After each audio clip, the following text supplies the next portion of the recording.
सब सुन रहल छी कलुआही सँ RMT स्टूडियो के भक्तिमय प्रस्तुति। RMT अपन लोक अपन गीत। छोट जानी हमरा भगाओ ने यो बाबा हमरा शरण में राखो। छोट जानी हमरा भगाओ ने यो बाबा हमरा शरण में राखो। शरण में राखो बाबा चरण में राखो। शरण में राखो बाबा चरण में राखो। सब दिन करब हम पूजा यो बाबा हमरा शरण में राखो। छोट जानी हमरा भगाओ ने यो बाबा हमरा शरण में राखो। सब दिन करब हम पूजा यो बाबा हमरा शरण में राखो।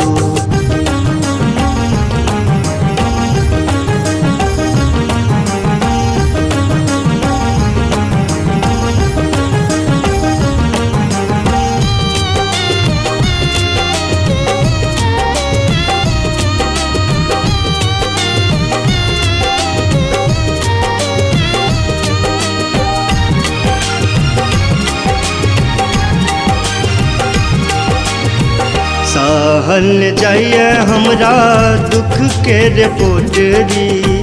रहलो ने जाइए हमरा कतेक सुनाबी। सहल ने जाइए हमरा दुख के रे पोटरी। रहलो ने जाइए हमरा कतेक सुनाबी। तही पर विपत्तिया भारी ओ बाबा हमरा शरण में राखो। तही पर विपत्तिया भारी ओ बाबा हमरा शरण में राखो। छोट जानी हमरा भगाओ ने यो बाबा हमरा शरण में राखो। सब दिन करब हम पूजा यो बाबा हमरा शरण में राखो।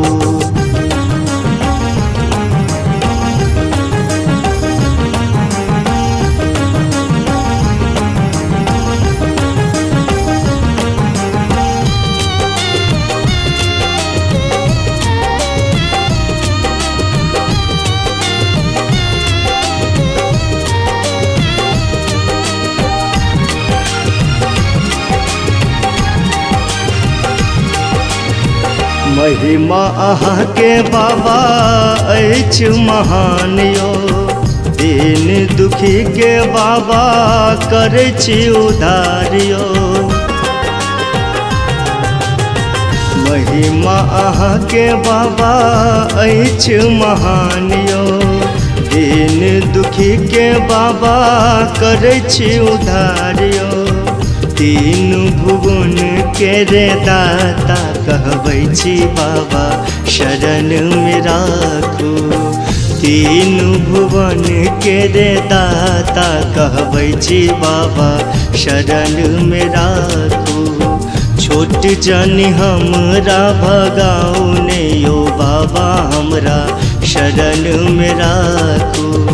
सब दिन करब हम पूजा यो बाबा हमरा शरण में राखो।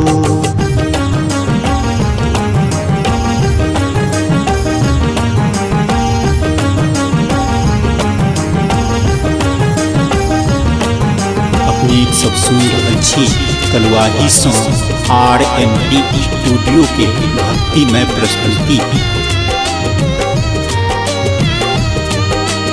RMT अपन लोक अपन गीत। लिख लिख शैलेंद्र विनती करैया। देवनंदन बाबा महिमा गवैया। लिख लिख शैलेंद्र विनती करैया। कुंदन बाबा महिमा गवैया। खोलू नजर एक बेर यो बाबा हमरा शरण में राखू। खोलू नजर एक बेर यो बाबा हमरा शरण में राखू। छोट जन हमरा भगाऊ ने यो बाबा हमरा शरण में राखू। सब दिन करब हम पूजा यो बाबा हमरा शरण में राखू। यो बाबा हमरा शरण में राखू। यो दानी हमरा शरण में राखू। RMP स्टूडियो के लाल बटन दबाकर सब्सक्राइब करी, संगे ही बेल आइकन के दबाना नहीं बिसरी, ताकि अपने सबक समक्ष नव प्रस्तुति अभित रहे।